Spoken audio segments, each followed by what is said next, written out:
Hello ભાઈ, ઓળો અને રોટલા. ઓળો અને રોટલા.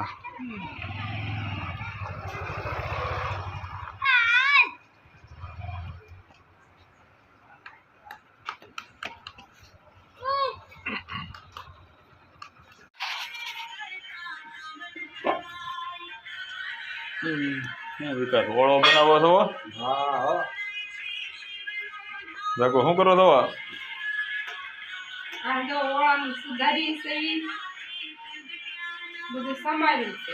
તમે વિકાસ રીંગણા બફાઈ ગયા છે. ટમેટા ને સુધારી છે. હાલો દોસ્તો, ઓળો બનાવવાનો છે. ખાવા માટે આવી જાઓ. હા, તો અમારા હાટુભાઈ છે એ ટામેટાની ક્રી બનાવે છે બધું. જો ડુંગળી, લસણ, મરચી,